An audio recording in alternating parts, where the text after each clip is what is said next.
Hello, beautiful people. Hey guys, it's your boy HHWH. I get my grounding rod just outside there to wristband. There's going to be a theme though for this live. I'd love to share with you guys dreams. The power of the dream world. Because what is real in this world? Are we really dreaming in a conscious state? Are we walking around in an unconscious state?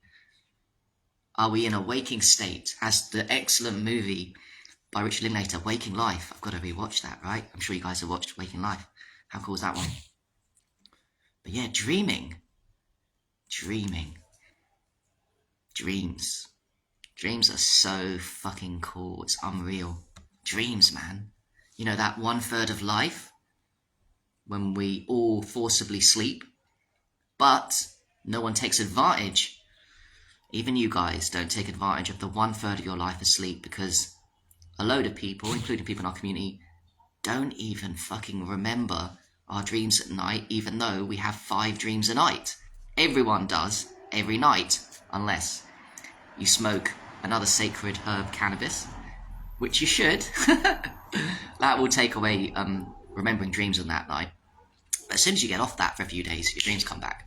So everyone's dreaming 5 nights a week, 5 times a night, but hardly anyone, even in the conscious community, is actually truthfully remembering hardly any of their dreams. Shame on you. That's why I'm doing this live. Shame on you. Why shame on you? And by the way, you'll still get the benefits of all the work, what dreams do. Dreams are key for learning stuff in the daytime, key for learning things that we learn as a growth or a light worker, but also for trauma integration of all the things we've been through, the PTSDs, the depressions, all these dark places. Dreams will help you anyway, even if you don't remember them, right? It does that. It's key for trauma integration healing. Think of what happens when you deprive yourself of sleep for too long. On extreme levels, when it's been done, people go crazy and psychosis. Psychosis is because you're not integrating the trauma, because dreams are necessary for trauma healing. So you get psychosis, and it's a tactic they use, isn't it, against to harm people, keep them awake for too long. Very dangerous. Psychopaths love that shit. But anyway, you're going to get healing from your dreams anyway. But I want to talk about trying to remember your dreams, because A, that's fucking cool to remember your dreams, and then you'll be figuring out what's going on. Once you start remembering your dreams, and it's easiest to remember the end of dreams as you wake up, and then you can work your way backwards. But you've got to value them in order to remember them and understand that every dream has a meaning. And the dreams are like your subconscious, that hole between the gap between the subconscious and conscious, like being opened up. All your subconscious is splayed out in a giant canvas masterpiece in your dream, which is fucking cool. So if you remember them in the morning, lie there and remember it and masticate over the meaning behind your dreams, you'll find that each of your dreams makes sense to you, but if someone else saw your dream, it would be kind of random.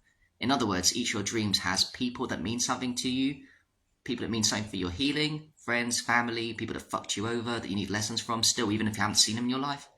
I dream about my genetic born psychopath brother a lot in my dreams, because a lot of that reason is because I have complete, full, integrated understanding in the conscious state, and also more in the dream state, which helps me in the conscious state, that I'm dealing with a psychopath, that I'm dealing with a non-human, that when I look in his eyes, there's nothing there but a soulless, dark entity. There's no light.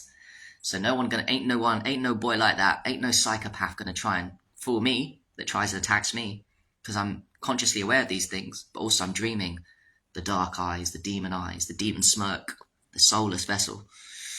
But yeah, each of your dream has a theme. Themes for me are psychopath brothers. Themes for me is an issue, believe it or not, with exercising my throat chakra. Fear of speaking up at my truths. Believe it or not, yes, I even have issues with that. There's levels, right? And fear of death. Like last night's dream was pretty cool. Very cool. And I feel completely different today from last night's dream. Last night's dream was I'm definitely big in this life, consciously and unconsciously, of trying to overcome my fear of death, of this mortal vessel. I understand that we have 5D souls, and death is not anything to fear, because this life is the learning, the incredibly hard life where we've got to learn and grow. And then when we come out there, it's much easier. But I am, like a load of you, afraid of dying. Big time. The fear of death is something that's got me. But I have so many dreams now of being killed or about to be killed in my dream state, which is my real state practice, right? And I do feel really sad that I'm about to die, especially when I'm about to die in a situation like last night's. Last night's ones, I killed a really evil person. I did the right thing. I killed an evil person. I think it's okay to kill in the waking state an evil person. For example, a genetic born psychopath. If there's no consequences for it and you know they're causing incredible destruction to yourself and other people, I would do it, I guess, because I did it in my dreams and I know I'm a good person. But the consequence of that is the mafia in the dream came after me. And they were going to come after me, and there was an overlying fear that any day now, since I killed that person, I could die. They could come, put a bullet in the head, and I would die, and it would just be me. So the last scene that I remember, I was in a church, a funeral of a person, and I was just waiting for the mafia to roll up in that church and come and put a bullet just to my head, not to everyone else's. Dying's interesting, because it's bad enough to know you're dying with loads of other people. Say you're on a plane, it's about a crash, you think you're all going to die? That's bad. But what if dying involved just you because you've done the right thing? Just you are going to die and everyone else around you is going to live. That's harsh. Really harsh. Not to compare, I'm just saying that it's an interesting theme. But yeah, focus on your themes in dreams. And every single one of my dreams makes sense to me now, even though to another person it would be very random. They all have themes of true areas where I'm sincerely growing in my life. Ain't nobody going to tell me I'm not a sincere light worker. Ain't nobody, because my dreams tell me the themes, which are significant, overarching themes of overcoming fear of death, of understanding deep integration of psychopaths that are born that way. They're very key themes that I want to lead and help other people with and speak more about in the future so that I can manifest my great life. Last night's dream about sadness and fear that I was going to die has led to today. I'm just got this nice buzz about me. I feel different today because of that dream. That's what dreams are about. They lead you to feeling different about yourself the next day. They're amazing, but some of you guys don't even value them or care enough to remember them. It's really not hard to remember your dreams. You just have to really sincerely fucking value them and you will start remembering them. Go do yourself a favor and check out Charlie Morley's books on lucid dreaming. I'm going to study more in depth Charlie Morley. I'm watching his Mind Valley course on lucid dreaming. And by the way, I want to talk about lucid dreaming because that's a whole other board game. I definitely want to talk about that. I would definitely love to master it. I think I'm slowly, in my Harry style, 2 steps forward, 1 step back, going to master the lucid dream world. And it's not even for the reasons of fun, although I'm going to have fun. I mean, lucid dreaming, you can have sex, and it's fucking epic. You can fly, it's fucking epic. You can walk through walls. That's stuff I'll do, but actually it's not my main motivation, truthfully, in my heart, why I want to master lucid dreaming. I want to tune into the aspect of lucid dreaming where you can deeply heal all your traumas through lucid dreaming. You can integrate your shadow. You can ask yourself in the lucid dream, call out to your archetypes and your angels and your subconscious, what is my biggest fear? When you do that in the dream world, the archetype of your biggest fear will show up and tell you to your face, what is your biggest fear? Facts. What is my life purpose? I'd love to ask that in my lucid dream. I feel I'm already on my life purpose, but I want confirmation from an archetype, a wise old man. Might be a jungle man knowing me, or an Indian guru. I'm half Indian, also half Argentinian. I've got tribal South American jungleism in my genetic code, in my ancestors, and I've got Indian yogi Shivambu, I guess, in my blood too. But ask, what's my life purpose? What do I need to do here to accelerate my growth? That's another question I'd love to ask my lucid dream architects, which my subconscious knows all the answers to these in an outright, out front, no lies, no bullshit way. There's no lying and no bullshit. It's key for accelerated healing, lucid dreaming. It's a biohack if you're into biohack. It's also if you really care about your growth, you shouldn't be losing out 1/3 of your life not fucking wanting to remember your dreams. Once you start remembering your dreams, thus begins the other aspect of lucid dreaming, where you recognize you're in, like Inception, you recognize you're dreaming in the dream world through using techniques, which I'm going to start with. But the key is you've got to start remembering your dreams upon awakening. Go back from the end to little bits, understand the themes, and write it down. Writing down signifies you fucking care about your dreams. I start to write down the last few nights. Very cool. Page-long essays of what they mean to me. I'm also very good at interpreting my dreams. I think you guys would be very good at interpreting your dreams. We're not like normal people that are unconscious of their lack of self-awareness and lack of behaviors, because those guys would struggle. Most normal people would struggle understanding the randomness or the simplicity, in my eyes, of their dreams. Us lot are a bit different. That's why we should really tune into our dreams, because we really would understand it a lot easier. The meanings behind the dreams. Every dream has a meaning, and it's easy to figure out the meaning of your dreams when you are sincerely on a growth journey, sincerely trying to examine your shadow and aspects of yourself, sincerely trying to examine your triggers around people. One of the best ways to grow in conscious state is to hang around people that trigger you. Sometimes that can be friends, especially can be in relationships, right? Like growth. What is growth to me? It's getting triggered, man. Don't hide from the world like I did when my trauma went down, thinking I was all perfect and not getting triggered. But yeah, so lucid dreaming, man, like asking your archetypes questions. How can I, like Charlie Morley said he did once, I'll definitely do this at some point. I'll ask, how can I integrate, when I'm in the lucid dream state, how can I integrate my divine feminine, my divine masculine? What is my divine feminine? How can I strengthen my divine feminine? How can I reduce down my overly toxic divine masculine? Right? All these questions, they're really cool. Definitely recommend Charlie Morley's course. The key is to, once you've written down, that's the first step. Let's write down all our dreams and remember them. Then the themes, the key themes, then we've got to realize we're in a dream when we're in a dream. Because either because we have key themes come up, but what's it? I mean, there's loads of things. There's the weird technique, isn't there? When you're out and about in your day and you have synchronicity in your waking state, or you do something different in your waking state, you check in with yourself, check in maybe with your hand, they say. Check in with your hand and have a look. Like, when something random happens in your day, that looks like a hand to me, away, quickly, back, but do it quickly. Check in with your hand, look away, check in with your hand again. If I do it right now consciously without just doing it for the camera, let me tune in.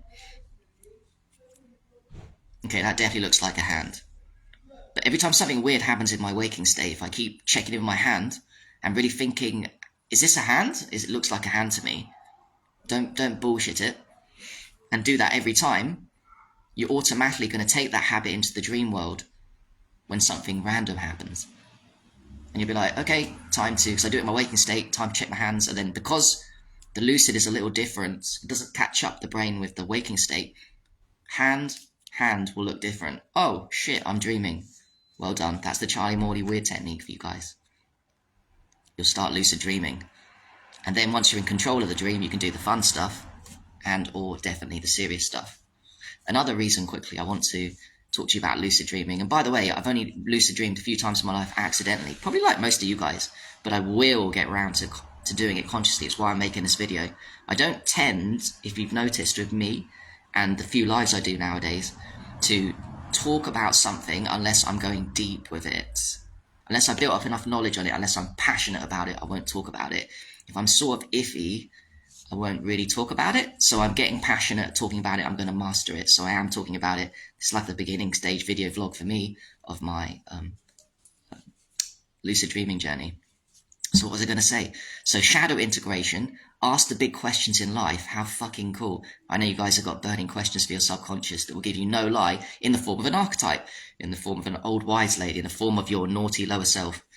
You can even ask yourself, what is my lower self? Present yourself, my lower self. I don't know, mine would be like probably a harem of beautiful girls feeding me grapes. Full on lust, innit? Maybe. I mean, I'm a guy. We all have it, right? Innit? It's our job to transmute it. What was I going to say? Oh, so not just asking yourself questions. Wait, what is it? It's a good test for me. There's another really thing. Oh yes, anything you do in the lucid state gets amplified. So we're all into spirituality, right? And imagine this. Imagine going into a lucid dream and meditating. Because if you meditated in a lucid dream or done yoga in a lucid dream, because remember, when you're in a lucid dream, you can do anything. It isn't like, if you choose to do yoga in a lucid dream state, choose to meditation, it's not like a normal one. It's like yoga on steroids. It's like meditation on steroids. I don't know the reason Charlie Morley says why, but it makes sense to me. You can completely amplify your spiritual practices, say praying, devotion to God. You can pray to God sincerely inside the lucid dream and it becomes the most sincere fucking prayer you've ever experienced in your life. That's what I mean. The meditation is not a normal meditation if you choose to do it in lucid dream. And you can choose to do anything once you know you're dreaming, right? You can choose to do yoga. You can choose to drink your urine maybe, and that becomes 10 times more powerful. Rub myself with aged urine in my lucid dream. I mean, like, I'm just being real. For whatever reason, it becomes 10 times more powerful, and you will feel it viscerally. It's not a logical thing. I can't wait to meditate, do yoga, rub aged urine on me, and do all my spiritual practices. Man, I'm just thinking out loud. Maybe take ecstasy. What is taking magic mushrooms do on a lucid dream? I mean, I'm exploring all ideas here that even Charlie Morley's not said. But that's super cool and super interesting to me. And that's another great aspect of it. Wow. Everything becomes more real. As Charlie Morley was talking about it, this is an ancient technique. This is not a modern thing. The Toltecs, the Tibetan Buddhists. Another aspect that I remember is that if you want the chances when you die of not ending up in a shadow realm or some dodgy midland where you don't know where you are because you don't realize you're dead, which does happen to some people, unconsciousness, we don't exactly all guarantee when we die, I believe, that we're going to some spiritual 5D land where we choose where we're going to be. Some of us do, but some of us walk into death in an unconscious state. And if you want to reduce the chances of getting lost upon death, death is a release of the trauma here, yeah, but you can still get lost, I believe, and go in the wrong place in the no man's land, purgatory, and loads of other places. If you want to reduce the chances of that, start mastering lucid dreaming. Because if you're lucid dreaming, if you're conscious in the unconscious sleeping state, you give yourself the best chance of being conscious when you die, and not unconscious when you die and risking this limbo, I don't know where I am. So then you give yourself more chance of choosing what you want after you die. Do you want to come back here, maybe, and learn some more lessons and grow to your next level? Or, I think, do you want to choose to be an angel or a guardian angel or a spirit for your mum or your dad or your brother and sister or your dear beloved friend? You've got many choices, I think, when you die what to do. How fun. That's my beliefs, but I think it's true. When you die, if you die the right way, you've got choices. And dying is an art. Dying is an art.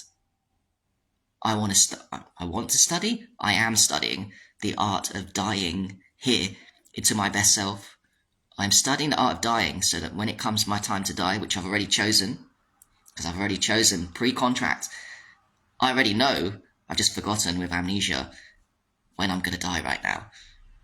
So I've also chosen the path of helping others vis-a-vis via studying the art of dying well for me, because I am going to die well. It's coming up in my dreams. It's coming up in what I want. If I want something, I'm the kind of guy I'll go and get it. I want to die well, so that I give myself the best chance of whatever I do in the afterlife being good for the next life. Of course, I'm doing, and you guys are doing very well in this life, consciously trying our best, helping people, helping yourself. It's the only way to help people. But I do like the art of dying, and I would love to die well, and I already know when I'm going to die, I've forgotten, but I will study it so that I can end up in a good place. And lucid dreaming is key to that. You give yourself the best. That's why the Buddhists, Tibetans believed the lucid dreaming was the real art form. When you master the lucid dream, you can do anything in this conscious waking state, and you will definitely transition, 100% transition into a better place without any fears and worries. And then all of this, maybe this talk of debate of walking into the light or the dark and getting trapped maybe by demons to come back here, if you believe that, kind of becomes irrelevant, I feel. I think that debate over choosing the light or the dark, and the light maybe being the dark, the demons pulling us back into a loosh farm, as Ike and many talks about, maybe that becomes irrelevant. I feel that becomes irrelevant. You won't have to think about that and choose that. if you learn to master the art of death properly here, and sorry, you learn the art of lucid dreaming. Lucid dreaming is going to take care of a lot of bases of your life if you start practicing it. Plus, it's a lot of fun. When you have a lot of fun, and say you're sleeping and having sex with someone guilt-free, or flying guilt-free, you're doing that shit. Think of that alone. Like, you pump a load of good hormones inside your body. Oxytocin, dopamine. And that carries over into your daytime. I think that's a huge reason why Charlie Morley, if you watch his videos, he's always smiling and happy. Because he lucid dreams once or twice. He practices every night. He lucid dreams consistently once or twice every week. He's pumping good hormones into his body through fun. Sometimes, right? Through having fun. Oh, skateboarding is another one he did. I'm definitely going to practice skateboarding, doing some tricks in my dreams. But if you're pumping loads of good hormones whilst you sleep, because your body thinks you're awake and you're consciously having fun, having sex and all this shit, that oxytocin carries over into the daytime. And basically what I'm trying to say is you become a naturally happier and happier and happier and happier person through lucid dreaming and having fun in the sleeping state, whatever that is. Who knows who's sleeping and waking, huh? Are we dreaming right now? But you know what I mean? You're pumping yourself full of loads of happy hormones. The more happy hormones you pump into your body, the more happy you're going to be. And by the way, that's just something that I'm going to tune in on for me to encourage me to lucid dream. I've got a million reasons. I presented some to you here. I'm going to study much more Charlie Morley's work to figure out for me. Most of all, I'm going to get more of my own reasons when I do my first conscious, not by accident, lucid dreams. And then maybe I will go for a fly, and maybe I'll wake up and get too excited. But truly, my main motivation isn't the fun aspect of lucid dreaming. It's the serious shadow work. What have I not been looking at in my shadow? Are there any punctured holes in my shadow? I think one of them is my voice, throat chakra.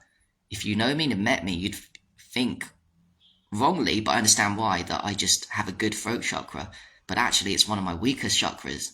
There's some things that I don't speak up about. I already know this because I've had 2 major dreams this year where I tried to get my voice out on something really important to my dad, and I was in shock. And my voice in my dream, I couldn't get my words out. I don't know if you guys ever experienced it. Like, in waking state, you talk, right? I can just say whatever. But I'm talking about in the subconscious state. I know what it means. In two dreams this year, I tried to speak something important, but I couldn't get words out to my dad. It's very strange not to be able to speak. It's like that. I'm doing the sound like it'd be.